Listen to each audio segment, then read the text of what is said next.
اور پھر آپ صلی اللہ علیہ وآلہ وسلم کو اطلاع دی گئی کہ 10 محرم کو تو یہودی بھی روزہ رکھتے ہیں، اور یہودیوں سے پوچھا گیا تم کس خوشی میں روزہ رکھتے ہو اس دن، تمہارے روزہ رکھنے کی کیا وجہ ہے؟ تو وہ کہنے لگے کہ ہمارے روزہ رکھنے کی وجہ یہ ہے کہ ہمیں اسی دن فرعون کی ظلم سے نجات ملی تھی اور فرعون غرق کیا گیا تھا۔ تو نبی صلی اللہ علیہ وآلہ وسلم نے ارشاد فرمایا کہ اگلے سال اگر میں زندہ رہا تو میں ایک روزہ اس کے ساتھ مزید رکھوں گا تاکہ یہودیوں کی مخالفت ہو، کیونکہ ہر کام میں نبی صلی اللہ علیہ وآلہ وسلم کا ارشاد مبارک ہے کہ خالف المشرکین والمجوس، مشرکین اور مجوسیوں کی، غیر مسلموں کی مخالفت کرو، واعفوا اللحیٰ وقصوا الشوارب، یہاں تک کہ داڑھیوں کو بڑھاؤ اور مونچھوں کو چھوٹا کر دو، کیونکہ مشرکین مونچھیں بڑی رکھا کرتے تھے اور داڑھیاں چھوٹی کیا کرتے تھے، اور آج ہم پھر ان کے پیچھے چلنے لگے ہیں۔ یعنی جائز امور میں بھی ان کے مخالف سمت میں چلنے کا حکم دیا گیا۔ تو اگر کوئی کہے کہ میں ان کے دیکھا دیکھی برتھ ڈے اور نیو ایئر اور ویلنٹائنس ڈے وغیرہ مناتا ہوں تو قطعاً حرام میں داخل ہو رہا ہے۔ تو آپ کوئی روزہ رکھنا چاہے تو 9 اور 10 محرم کا رکھے یا پھر 10 اور 11 کا رکھے، اور اگر ہو سکے اس فضیلت کو سمیٹ سکے تو 3 روزے رکھ لے، 9، 10 اور 11۔ اور آپ کو ایک بڑی بات بتاؤں کہ قیامت کا دن بھی یوم عاشورہ کے دن آئے گا اور وہ جمعہ کا دن ہوگا، تو ہمیں ہر وقت استغفار کرنا چاہیے کہ محرم کا مہینہ ہوگا، 10 محرم ہوگی، جمعہ کا دن ہوگا اور قیامت برپا ہوگی۔ امام حسین رضی اللہ تعالیٰ عنہ کا واقعہ تو سبھی کو پتہ ہے کہ وہ محرم کے 10 محرم کو شہید کیے گئے، اور حضرت عمر رضی اللہ تعالیٰ عنہ ایک بڑے صحابی، جلیل القدر صحابی، خلیفہ دوم، 28 ذی الحجہ کو زخمی کیے گئے ایک غلام کی جانب سے، اور 1 محرم کو شہادت پائی۔ تو یہ وہ دن نہیں ہے جسے ہم صرف عاشورہ کے ساتھ، ہم نے محرم کے ساتھ خاص کر دی، بلکہ اس کی اپنی ایک اسلامی تاریخ ہے، شروع سے لے کر آدم علیہ السلام سے لے کر اور آج کے دور تک اس کی اپنی ایک تاریخ ہے۔ یہ وہ بڑا اور مقدس دن ہے، یہ وہ بڑا اور عظمت والا دن ہے کہ اسے اشہر الحرم کے اندر رکھا گیا۔ کسی کو پتہ ہے کہ حرمت والے مہینے کون سے ہیں؟ 4 اشہر الحرم ہیں۔ وہ 4 مہینے کون کون سے ہیں؟ محرم، رجب، ذی القعدہ، ذی الحجہ۔ یہ 4 مہینوں کی قدر جو ہے وہ جاہلیت کے دور کے لوگ بھی کرتے تھے۔ زمانہ جاہلیت میں کیا ہوتا تھا؟ ان دنوں میں وہ بھی قتل و قتال نہیں کرتے تھے، ان دنوں میں ان مہینوں میں وہ ان کی جنگ بندی چلتی تھی اور ہر قسم کے غلط کاروبار سے وہ لوگ پرہیز کرتے تھے، جاہل لوگ جن کو پتہ ہی نہیں تھا اسلام کیا ہے۔ اور ہمیں تو ان سے زیادہ کرنا چاہیے، ہمیں اللہ نے اسلام دیا، اتنی بڑی دولت دی، مسلمان بنایا، دین کو، ہمارے اسلام کو ہماری وراثت بنا دیا، ہمیں مسلمان بنا دیا، اس کے حصہ دار بنا دیا، تو ہمارا زیادہ حق ہے ہم ان مہینوں کی قدر کریں اور ان میں ایسے کام بالکل نہ کریں کہ جو اللہ نے ہمارے لیے ممنوع کیے، ویسے بھی نہ کریں لیکن بالخصوص ان مہینوں میں بالکل نہ کریں۔ تو یہ 4 حرمت والے مہینوں سے ایک مہینہ ہے محرم الحرام۔ اور اس مہینے میں ہم کیا کرتے ہیں؟ اس مہینے کے اعمال یہ ہیں کہ نوافل پڑھے جائیں، راتوں کو بیداری کی جائے، تلاوتیں کی جائیں، اذکار کیے جائیں، روزے رکھے جائیں۔ اگر سحری میں آنکھ کھلے تو بہت اچھی بات، نہیں کہ کھلی تو بھوکے پیٹ بھی رکھ لیے جائے۔ لیکن ہم کیا کرتے ہیں؟ ہم نے اس کو سبیروں کے لیے خاص کر دیا، نیازوں کے لیے خاص کر دیا، حلووں اور حلیموں کے لیے خاص کر دیا۔ پیٹ پوجا کے دن تو نہیں ہے یہ تو اللہ کی بات کرنے کے دن ہے، یہ تو محنت کرنے کے دن ہے، یہ تو نفس کو مارنے کے دن ہے، نفس کو اور کھلا کے موٹا کرنے کے دن تو نہیں ہے۔ پورا سال ہم اپنے نفس کو کھلاتے رہتے ہیں، وہ ہمارے خلاف موٹا ہوتا رہتا ہے۔ آپ کو میں بتا دوں، انسان کے اندر 2 نفس ہے، ایک نفس مطمئنہ ہے جسے قرآن کریم میں فرمایا گیا نفس المطمئنہ، اور ایک ہے نفس امارہ جو 13ویں پارے میں آپ کو ملے گا، اور نفس مطمئنہ آپ کو 30ویں پارے میں ملے گا جن کا ذکر ہے۔ تو نفس مطمئنہ انسان کا نیک نفس ہے، نیک روح، اور نفس امارہ انسان کی بری روح۔ جب انسان برے، اب روح جو ہے وہ جسم نہیں ہے کہ ہم کھلائیں گے پلائیں گے اور وہ جسم جو ہے وہ موٹا ہوگا۔ روح ایک اللہ کا کلمہ ہے اور اس کی غذا اللہ تعالیٰ کے بھیجے گئے احکامات ہیں۔ تو گناہ جو ہیں اور اس کی غلاظتیں وہ برے روح کے وہ ہے، خوراک ہے، اور جو ہمارے عبادات ہیں اور اچھے اعمال ہیں وہ ہماری نیک روح کی خوراک ہے۔ تو ظاہر سی بات ہے، جس کو ہم جتنی خوراک دیں گے وہ اتنا مضبوط ہوگا، اور جو جتنا مضبوط ہوگا تو اتنا قابض ہوگا ہمارے جسم پر۔ جب ہم گناہ کرتے ہیں تو ہمارا برا نفس موٹا تازہ ہوتا جاتا ہے اور وہ ہمارے جسم پر حاوی ہو جاتا ہے، پھر وہ ہمیں نیکیاں کرنے نہیں دیتا، کہتا ہے سو جاؤ، خیر ہے دوسرے وقت میں پڑھ لینا۔ اور ایسے ہی جب ہم کہتے ہیں کہ نماز کھڑے ہونے کے، ہم اٹھ گئے، ہم نے کہا نہیں پڑھوں گی، پھر کہتا ہے کھڑے ہو کے نہیں پڑھ سکتی ہو، بہت درد ہے ٹانگوں میں، بیٹھ کے پڑھ لو۔ جب ہم بیٹھ جاتے ہیں پھر کہتے ہیں بیٹھ کے بھی نہیں پڑھ سکتی ہو، ایسا کرو قضا پڑھ لینا۔ تو یہ اس کے وار ہوتے ہیں اور اس کو ہم خود اپنے لیے تیار کرتے ہیں۔ جب ہم گناہ کے اعمال سے بچیں گے، نیک اعمال کریں گے تو ہماری نیک روح طاقتور ہو جائے گی، پھر وہ بری روح کی نہیں سنتی۔ جب وہ بری روح چھوٹی چھوٹی آوازیں نکالتی ہے اور نیک روح جو ہوتی ہے وہ طاقتور ہوتی ہے، وہ کہتی ہے ایسا نہ کرو تو ہماری روح جو مطمئن نہ ہوتی ہے، جو اس وقت طاقت میں ہوتی ہے، وہ کہتی ہے نہیں میں نے تو کرنا ہے اللہ کی رضا کے لیے، چاہے کچھ بھی ہو جائے، میں تکلیف اٹھا رہی ہوں تو اللہ کی رضا کے لیے اٹھا رہی ہوں، نہ ضائع تو نہیں جائے گی، یہ تو مجھے سب سے زیادہ کام آئے گی۔ پھر ایسا ہوتا ہے جب انسان اپنے اچھے نفس کو وہ کر دیتا ہے، طاقتور کرتا ہے، تو پھر اس کے لیے اعمال آسان ہو جاتے ہیں جنت والے۔ جب برے روح کو طاقتور کرتا ہے تو اس کے لیے جہنم کے اعمال آسان ہو جاتے ہیں، پوری رات بیٹھ کے اس کے لیے موبائل دیکھنا آسان ہوتا ہے، لیکن رات کو اٹھ کے 2 رکعت نفل پڑھنا آسان نہیں ہوتا۔ کیوں اس نے اپنے برے روح کو اتنا طاقتور کر لیا ہوتا ہے۔ تو پورے سال ہم کیا کرتے ہیں، اپنے برے روح کو طاقت دیتے رہتے ہیں۔ ہم نے کیا کرنا ہے، اب ان 10 دنوں میں سے کمزور کرنا ہے، ہم نے وہ سارے اعمال کرنے جو ہمارے نفس کو برے لگ رہے ہیں، اور ہم نے وہ سارے اعمال چھوڑ دینے ہیں کہ جو اسے اچھے لگتے ہیں۔ یاد رکھیے وہ ہمیں نہیں اچھے لگتے، وہ ہماری اندر جو مادہ ہے اس کو اچھی لگتی ہے، اور یہ جو شیطان ہے اس سے خوش ہوتا ہے، اور ہماری جو اچھی روح ہے وہ اچھے اعمال چاہتی ہے اور اس سے الرحمن خوش ہوتا ہے۔ عباد الرحمن کے لیے دنیا نہیں ہے، دنیا سجن المؤمن، دنیا مومن کے لیے قید خانہ ہے، اور جنت الکافر، کافر کی جنت ہے، یہ ہمارے لیے نہیں پیدا کی گئی، یہ تو کافر کی جنت ہے۔ کیونکہ اگر آخرت اب دیکھا جائے تو دیکھیں مومنوں پر بھی آزمائش آتی ہے اور کافروں پر بھی، لیکن چونکہ آخرت کی زندگی ہماری دائمی زندگی ہے، اگر اس سے موازنہ کیا جائے نا تو مومن کے لیے اگر آخرت کی نعمتوں کو رکھا جائے اور ایک طرف دنیا کی نعمتوں کو، تو وہ کیا ہے، حقیر، کچھ بھی نہیں ہے۔ اور اگر کافر کے لیے آخرت کے عذابوں کو رکھا جائے اور دوسری طرف دنیا کی نعمتوں کو رکھا جائے، تو کافر کے لیے تو جنت ہے، اس لیے کیونکہ اس کے لیے تو آخرت میں بہت بڑے بڑے عذاب ہیں، اس کے لیے یہ جنت ہے۔ اسی لیے فرمایا کہ یہ تمہاری دنیا نہیں ہے، الدنیا متاع الغرور، دھوکے کا گھر ہے، آنکھوں کو جو نظر آ رہا ہے وہ نہیں ہے، اور جو نہیں نظر آ رہا وہ ہے۔ آج تو سائنس بھی مان رہی ہے، ہمیں مان جانا چاہیے۔ آج سائنس کہتی ہے 99% ڈارک ہے دنیا، 99% یعنی 99% ہم نہیں دیکھ سکتے دنیا کو، صرف 1% دیکھ رہے ہیں۔ اور اللہ نے پہلے فرما دیا کہ میری جنت وہ تو زمین اور آسمان سے بڑی ہے۔ تو ہم نے کیا کرنا ہے، ان 10 دنوں میں نہ صرف خود اعمال کرنے ہیں بلکہ دوسروں کو بھی کھینچ تان کے یہاں تک لانا ہے کہ وہ بھی ان 10 دنوں میں وہ اعمال کریں کہ جو ہمارے رب کی رضا حاصل کرنے والے اعمال ہیں۔ کیونکہ الدال علی الخیر کمثل فاعلہ، نیکی کی طرف بلانے والا نیکی کرنے والے کی طرح ہے۔ تو جتنا کام ہم اگر کرتے ہیں کسی کے کہنے پر، تو ہم نے جس کو دعوتیں پہنچائی موبائل پر ادھر ادھر، وہ اگر ہمارے کہنے سے آگے تو اس کا ثواب ہمیں۔ یہ تو کمیٹیاں ہیں نیکی کی جو ہم ڈالتے رہتے ہیں۔ تو آپ نے کیا کرنا ہے، خود صرف عمل نہیں کرنا بلکہ اپنے گھر میں آپ کی بہو ہے، بہن ہے، بیٹی ہے، جو بھی ہے اسے بھی اپنے ساتھ لگانا ہے۔ محلے دار کوئی آپ کے ساتھ آ کے بیٹھ گیا تو آپ سب سے پہلے دین کی کام شروع کر دیں، کیونکہ جب ہم دین کے کام شروع نہیں کرتے نا تو شیطان اپنی غیبت والے کام شروع کر دیتا ہے، پھر ہم غیبتیں کرنے لگ جاتے ہیں، ہمیں پتہ بھی نہیں چلتا۔ جیسے ہی ہمارے ساتھ کوئی آ کے بیٹھے دین کی بات شروع کر دیں، کوئی نہ کوئی، آپ کا اپنا دل بھی صاف رہے گا، جو آپ کے پاس سے سن کے جائے گا اس کو بھی بھلا ملے گا، اور آپ کے لیے نیکی بھی ہوگی اور غیبت سے بھی بچ گئے۔ تو آپ نے کیا کرنا ہے، گھر میں جا کے سب کو ان اعمال پر آمادہ کرنا ہے۔ اور محرم الحرام کی صرف مہینے تک محدود نہیں رہنا کہ ہم نے بس یہ والی نیکیاں کر لی، محرم گزر گیا، اب ہم آزاد ہو گئے، ہم باقی دنوں میں نہیں کریں گے، بلکہ یہ نیکیاں کوشش کرنی ہے کہ جاری رہیں۔ ان دنوں میں تو کرنی ہی کرنی ہے نا، اب آپ کی عادت بن جائے گی کسی حد تک۔ 30 دن جب آپ ایک ہی عمل کریں گے، نہ کریں بیٹا بس، جزاک اللہ خیرا۔ تو ان دنوں میں ہماری کافی حد تک عادت بن جائے گی نیکی کرنے کی، تو اس نیکی کو ہم نے کیا کرنا ہے، اگلے دنوں میں باقی رکھنے کی کوشش بھی کرنی ہے۔ اللہ تعالیٰ جو بھی ہم نے کہا سنا اس پر عمل کرنے کی توفیق عطا فرمائے اور اپنے دربار میں اس کو قبول فرمائے۔ اب نیاز کی میں آپ کو بتا دوں، یہ جو ہم حلیمے بناتے ہیں نا دیگیں چڑھا چڑھا کے، اس کا دین میں کوئی وہ نہیں ہے، حصہ نہیں ہے، نہ میٹھے چاول نہ کھٹے چاول، اس کا دین میں کوئی حصہ نہیں ہے، نہیں، الٹا یہ بدعت ہے۔ بہت اچھی بات، یہ مجھ سے بھول گئی تھی، اللہ تعالیٰ آپ لوگوں کو اجر عظیم عطا فرمائے۔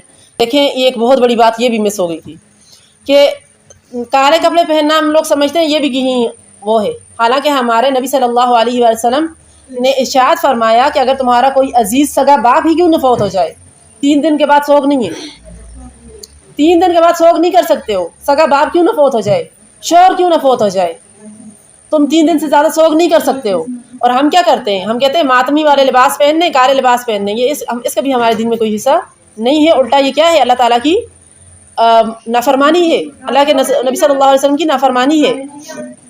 جی ابھی محرم میں ایسا بھی ہوتا ہے،